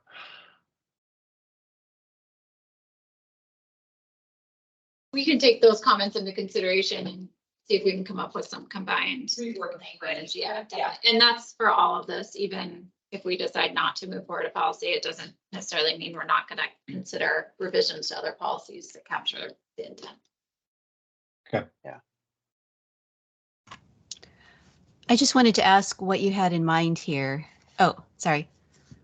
I just wanted to ask what you had in mind here. Are you talking about building out more solar projects all over town, or what were your thoughts on this? What were the projects? Solar projects in someplace where people can see would be a really cool idea. It's not on top of the building. I think it would show people that we're actually doing something. I think an opportunity to be more trucks that are electric, focusing on that, continuing to push Recology and those to do more of that. I mean, it's just a different way because those are not necessarily municipal operations. I agree with this statement, and think that it's okay if the city focuses more money in this area. I think it's a good thing, actually, and we're going to need it. In 20 years, I think things might look a lot different than they do now. And so we're going to want to be preparing as much as possible. It's a good way for the city to spend their money. Okay. So thumbs up or thumbs down on continuing to explore kind of the spirit of this conversation around inspiring and kind of exploring what other projects outside of municipal operations we can would include it here. Thumbs up in the Thumbs room. up. Yeah. Excellent. If you scroll down a little bit, there's policy A, no number. Adding a policy related to incentives and other benefits to encourage positive climate actions. We felt, staff thoughts that this would fall within existing policy A7 related to advancing programs and policies that achieve greenhouse gas reduction targets. And there is another hand up in the room. I can't see actually who it is. But, oh, Anne's hand. I think that's up from last time. Thoughts on this, or any one or two responses to this policy before we do a thumbs up or down on whether or not we should pursue or consider adding additional policies related to incentives and other benefits. And which one are we looking at, David? It's that highlighted yellow one, add Okay. policy related. Yeah. Yeah. Yeah, I think, yeah, like Nancy said, I think that was my comment. I mean, and I think part of the reason I said it was that the word incentives, I don't think shows up anywhere within this section. And so that just seems like an important commitment that not just policy, like we talk about programs and policies, but we don't specifically call out the types that we think will be necessary. Maybe that is beyond the scope of what we want to include here. Personally, I think that incentives are going to be necessary. We're already doing it to an extent. And it might be better to incorporate that into A7 or something to that effect. But, okay. And so you raise your hand. I agree with Jamie that we should use incentives as much as possible all over the place. Okay. Dixie, Great. go ahead. So It might work in the languaging of A3 to develop incentivized greenhouse gas emission reduction projects and actions to inspire education and demonstrate action. And then it could go on to talk about residents or businesses. Maybe it works in another place with the right words. all right. So thumbs up or down on staff exploring how to incorporate more incentive language into the existing policies or into this section. Thumbs up, I'm seeing. Great. Thumbs up. Apologies for moving us along and being quick here, but let's move to EC policy A8, which is right here, still on the screen. So beginning to inventory and assess opportunities for reducing purposeful chemical discharge for the purposes of our watershed and civic health. So our staff response on this is that we might defer to and pull in Public Works and some others to explore this. This policy probably does not belong in this section of the environment element, since this section is specifically related to the greenhouse gas emissions reductions. And as this proposed policy is written, it's more around kind of that protection of watershed. So it might belong more in that natural systems section or something along those lines. And just for kind of that context setting, right, we're focusing this section on the greenhouse gas emissions reduction, specifically in compliance with HB 1181, which is asking cities to build those sub-elements specifically about greenhouse gas emissions reduction. So we'll loop in with Public Works on that. Don, do you have a quick thought on this? Just looking for the clarification from the author. Joy, I think you proposed this. What do you mean by Troy has a hand up here as well, so. No, I'm done. Yeah. What do you- We'll get to her as well. What do we mean by purposeful chemical discharge? Thank you, Don. Thank you, everybody. What I wanted to do about this is to kind of call into effect about the emissions that our city does. So right now, we have a relative black hole happening where we don't have adequate reporting, dating, measurement of the amount of chemicals that we're actually dumping in our community, right? Roundup is a great example of it. So when I say purposeful chemical discharge, it's hard to say chemicals because everything is a chemical. And it's to say when we're intentionally dumping things that we know to be, for instance, illegal to even purchase in California, things that we know we put all this effort into saying what is naturalized plants we're going to put it in, and then we're going to put a perimeter of chemicals around that. I think it's interesting to talk about which department. It's easy to call it the Parks Department, right? Because we know that they're huge contributors because they're actually required by law to put signs up around our community that say, hey, you're at a park where children are playing, and we've recently treated this with chemicals, right? So it's easy to call it the Parks Department, but we don't actually have visibility into what other chemical discharge is happening within our other departments. And so being able to actually have an understanding and visibility into that, I think is what's important. So I put it here because I think it's an admission. I don't mind it moving out of this section, but I think that right now our chemical discharge is something, again, by purposeful, it means that we're actively choosing to put a harmful chemical into our environment because it's easier for us to do than it is, for instance, like the labor to process it in a more environmental way. I would suggest the city look at this in more detail and revisit in the future. And if it does go in, it would go in the water resources section. There is a source control element in the stormwater permit currently that somewhat addresses this, but it's more on a business size scale. It's not the residential scale of your Home Depot Roundup user. But I see where you're going with it. And yeah, it has merit, but I just don't know how to cook this one yet. So thumbs up or down on the city exploring this more, likely recognizing that it probably won't sit in this piece, but if we were to explore it more, might sit in one more of the natural environment sections. What's the, just to make like the, what's the thing you're gonna, could you restate for us the? Sorry, yes. More specific. Yeah. Sorry, looking into policy or into kind of wording of a policy relating to the city use of chemicals relating to our watershed and civic health. That captured a little bit. We'd share with the Parks Department for their. Yeah. Just for the city's use of chemicals, or is this, Joy, were you trying to get more, residential use? I think right now, to begin, we need to have a full and accurate accounting of what our city administration is doing to be able to then teach by example, right? We've seen large scale communities actually banning the sale of Roundup. I think we're so many steps from being able to even do that in our community that we need to actually start with, at home and being able to say, how do we, in a more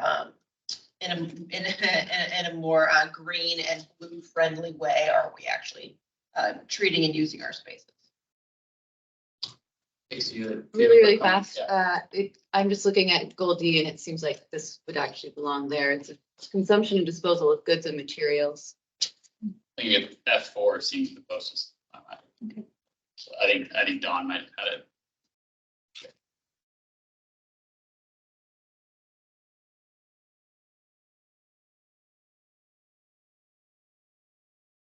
David, I'll just jump in here. So we're just about out of time. I think there's one additional one we want to just raise with the board for an understanding of why it may not be able to move forward, but want to have a brief discussion.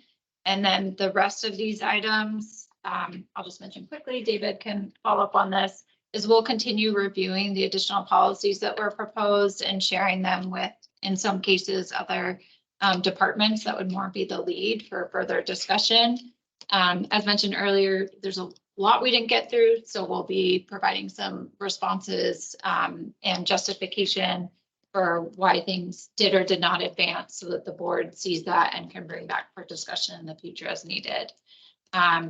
David can follow up on that or correct any of that in a minute, but David, do you want to move to B8? I think that'd be a good one. Yes. briefly.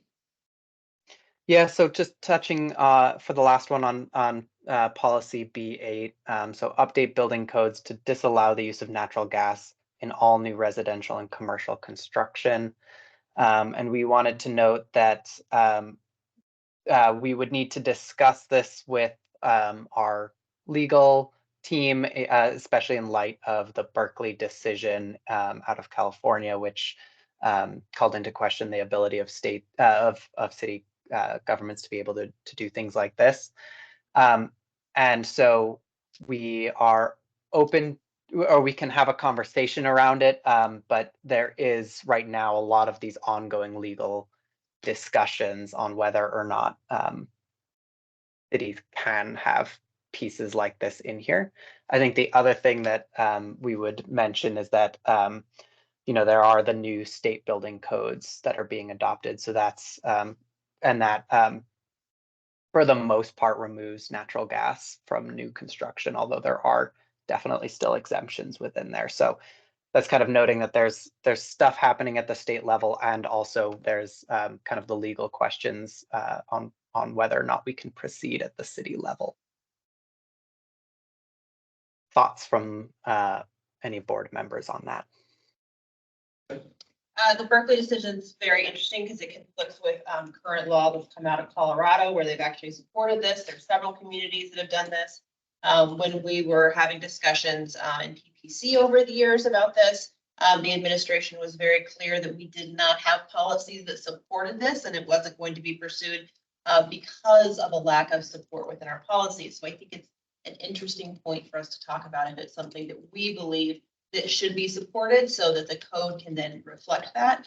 As residents have really said that they'd like to lead on this issue, and when we look at, for instance, policy B3 about reducing fossil fuel use in existing buildings, the best way to do it is to not build them into our new construction.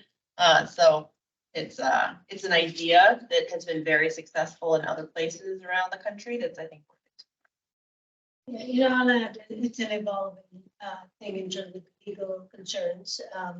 There's the dust hasn't settled on that. The building code update that's upcoming. Some of the outcomes from the new energy code are the same. It doesn't come out and say this is banned, but the way you have to get your credits and all that, the market is going to deliver some things that the natural gas doesn't make sense. You can't, so I think that the technology is changing. This is looking 20 years ahead with the legal landscape still out there. It makes sense to not focus our energy when if we put the hat on, like, what's the outcome of this for the environment?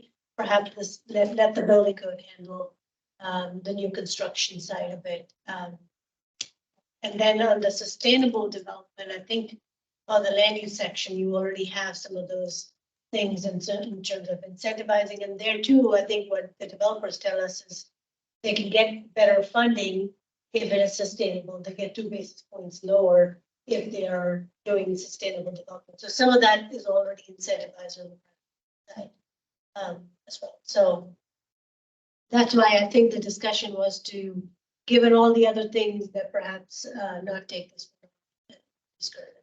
Yeah, we did talk with the board about a policy that's in the land use section that we pulled from Redmond. We don't have it in front of us tonight because it does sit in that section. We'll see it again in April. I can't remember the exact wording of it, David, but it's definitely a discouragement or around new natural gas connections, something like that. But I think we'll look at that language. We can also see if there's a way to strengthen it, knowing that this is the direction we want to head. And I'm assuming many board members feel strongly about this. Definitely let us know if not, but we can see what that language looks like in the land use element and where there might be opportunities to strengthen it. It might be in utilities. I can't quite remember where it was. Yeah, I think you're correct. I think that's right. I have to find it though. One comment on that, we could look at B6, strengthening B6. If we can't say what this one says, which I understand, B6 is not very strong right now. It's basically, we're on track to meet state goals. It's not saying we're doing anything to try to go beyond or really lead on this. So I think there's opportunity there to look at strengthening that. So whatever we feel comfortable doing, if that addition isn't possible. That's a good suggestion. Yeah, we'll look at all those ideas. And come back with some proposals.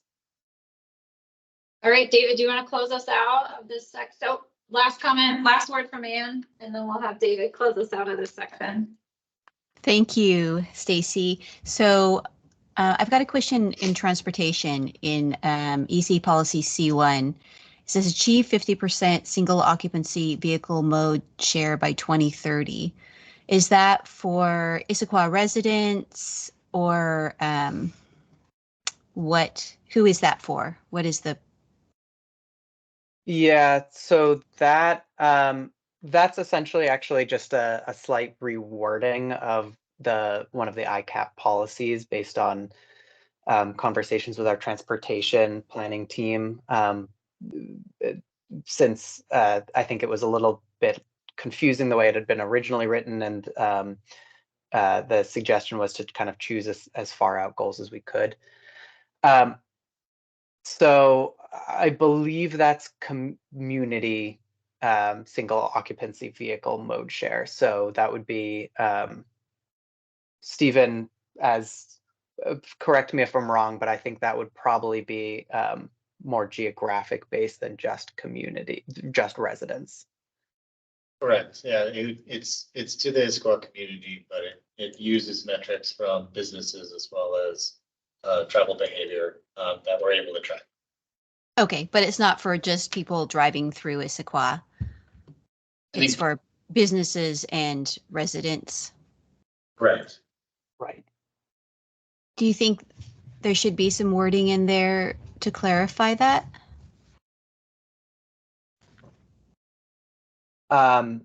We can look into that. And, Awesome. Consider that, and that I might turn that question over to some of the transportation planners. So just like we'll pull in public works folks and parks folks to kind of review some more of the suggestions, we'll bring that up with the transportation planners as well. Great, thanks.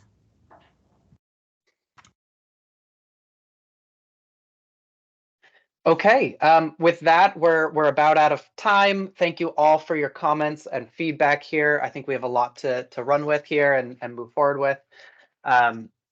We will be diving back into the comp plan and making edits and updates based on the feedback today. So we definitely appreciate it, and we'll make sure that we are reporting out and ensuring that board members can see where y'all's input is really seen in the updates to the comprehensive plan. So with that, I think we'll close out this portion of the meeting tonight. Thank you, David, Vinny, and Stephen as well for being here for this topic. I think with that, we can move on to reports. Great. So next items we wanted to cover, and I promised you 10 minutes over. We may go a few minutes over that. We wanted to do just a real quick debrief on the retreat, and then I just have a couple of very brief updates. So in terms of the retreat, I just really wanted to thank you all for your participation. I think our original intent of the retreat was to have a lot more time for the board to speak. We had a lot of time set aside for breakout groups. But we did feel it was very important to do the context setting and talk about the foundational documents, so folks had an understanding of kind of what the board is working within, the priorities that the community has set, and within which documents those sit. But do acknowledge that we didn't have as much time as anticipated for board members to talk to one another in the breakout group. So Jamie and Dawn and I met last night, talked a little bit about kind of our next steps to ensure we can continue that conversation. So I'll hand it over to them, maybe just to highlight a few of the major takeaways that we had from the retreat, and then wanted to open up for folks to share any reflections on the retreat really quickly, and then we'll talk about next steps. So Jamie, Dawn, do you want to share any? Yeah, thanks, Stacy. I would just echo some of what's, I mean, I think we all know that we felt we didn't have enough time, that we wish we could have had more time to speak about this. I think from my perspective, it's one thing to have a list of priorities. It's another to know where you need to make sure you get those priorities, having a process and a system to ensure that happens all the time. So I think we started, a lot of that context that we got helped us start to understand, at least me to understand where we might need to inject those priorities once we have them. And I think there's no doubt that we want to get to that point of also having the conversation about priorities. But yeah, so that I think, yeah, we would have loved to have more time to speak, but really we'll have more time. We're going to make sure that that happens so that we can have those conversations.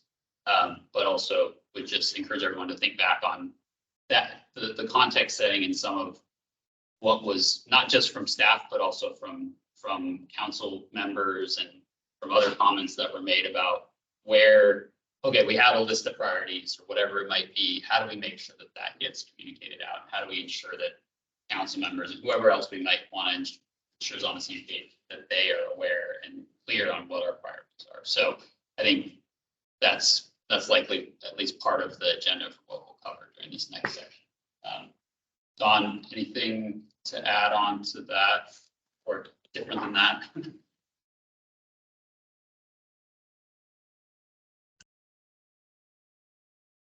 Sorry, button wasn't working. No, I think you pretty much caught it. I mean, at a high level, I think everybody felt a little bit shortchanged during that in having an opportunity to speak about the priorities. I know that, we only had a half hour of the discussion there. I would have liked to see more like an hour.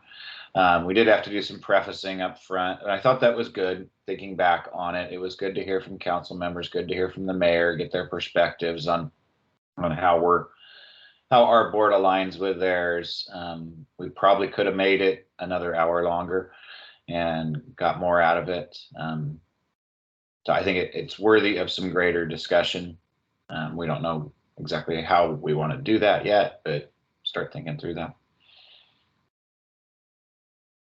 And we have talked about there's a few options that we're considering for when we're actually going to follow up on this. And obviously we want to do it soon and make sure that that's getting incorporated into work plan and everything else that we're doing this year. So we're still working. There's a lot of moving pieces. We've had a lot of meetings that you all have stuck with us through. So we're working on finding a schedule, a spot in the schedule to do that, and making sure that we can finish that conversation. So still, we'll come back to you with more of those details. I think part of the feedback that would be really helpful is if there's anything, obviously observations or other things that you all had from the retreat. Try to limit we didn't have enough time. I think we all know that, so don't need to beat a dead horse. But I think if there's anything during that next agenda that we should be thinking about that you feel like would be valuable, that would be super helpful feedback for us to make sure we incorporate back on what we want to cover, how we want to cover it. Yeah, I think that's all we had. So I would love any comments or questions or whatever from the board. I think going into it, I thought we were going to talk about priorities, and actually what we talked about was, I think, also very important because we in order to be effective, we needed to understand the budget process and when they talk about that, and how we make sure they hear what we have to say, because this is really something we need to do every year. Sounds like, based on what we heard from them. So I thought, it was helpful that a priority meeting would take us way longer than even what we would have had at the retreat. So I feel like getting to a place where we can talk about how to be effective when we have conversations about a priority, which is I think where we're going, is actually really helpful, even though it feels like a much more longer drawn out process. So it connected a lot of dots for me, just even understanding who gets what information and where it goes. And it was nice to have that visual. I'm glad there were people that came that, that see the stuff that we send. That was helpful. And so I found it to be helpful, and I feel like going forward, it will make us more effective. Any other? I was impressed that the city wanted to allocate the time for the board to have a retreat. I would encourage that not only to continue from the environmental board, but from all of our boards and commissions. And I would say that we didn't actually achieve the objectives that were set for it. And so being able to have an opportunity to better understand board members' perspectives was a missed opportunity. I think still needs to be addressed, and I'm not sure how the city wants to do that, but I would say that a discussion like we had tonight, when we're trying to introduce something into the comp plan and talk about policies, overarching policies for the cities, would have actually gone much better if we had had the opportunity to be discussing with each other where we want to see and where we're missing those opportunities currently, and where the board should be advocating for the things, and that was just totally missed, and I think still is needing to be addressed. Nancy? So I'm not really going to talk about specifics, but I think there were some interesting takeaways that this board should meeting, and that is hearing council's perspectives on what they want to hear from us and how they want to hear it from us and timing of when. So it came across to me that if we want to influence budgets, such as trying to get another staff person to work on sustainability, if that's our goal, or someone to work on natural environment or whatever, we need to do it not just in our board reports, but we need to find a better way to communicate that to council.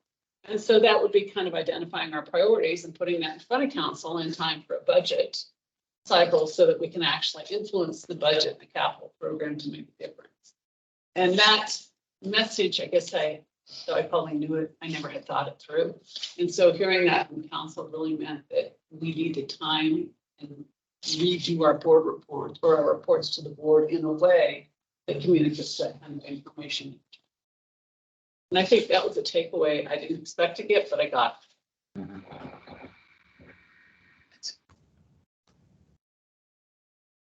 I agree with Nancy.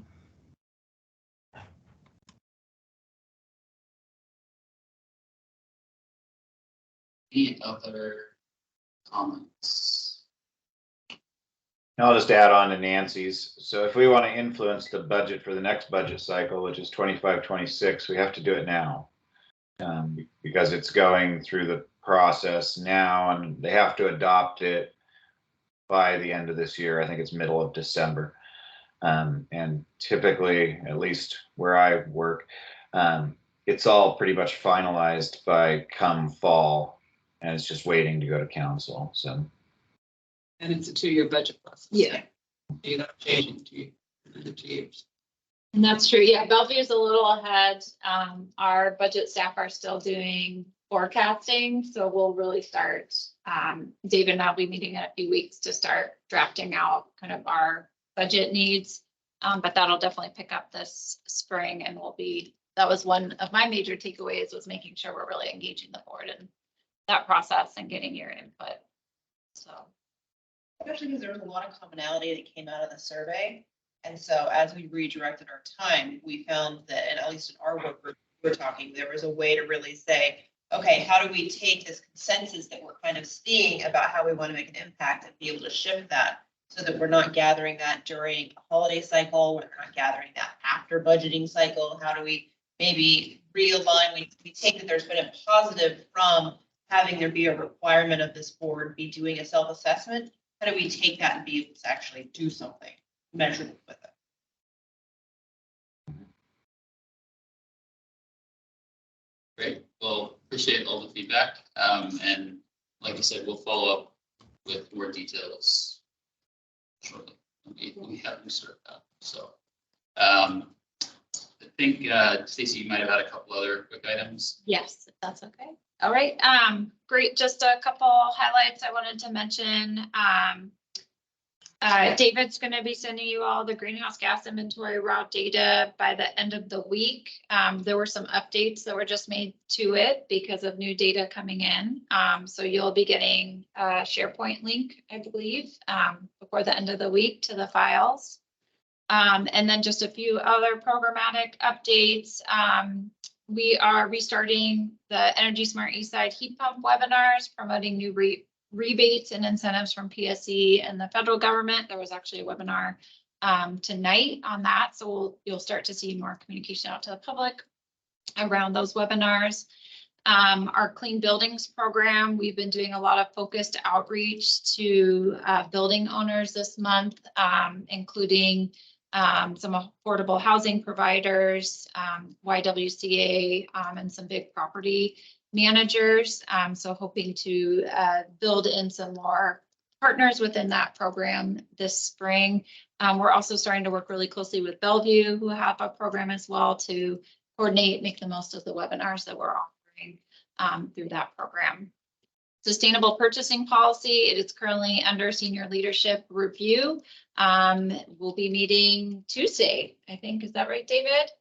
To see if they have any final concerns, but we're expecting that will move through for internal implementation in early February following the mayor's signature.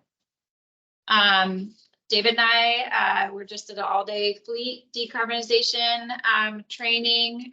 David and our fleet manager are going to be participating in a 12-week cohort to really accelerate our fleet transition.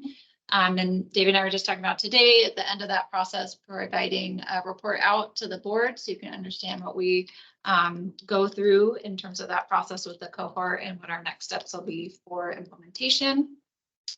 Community solar project at the community center is moving along.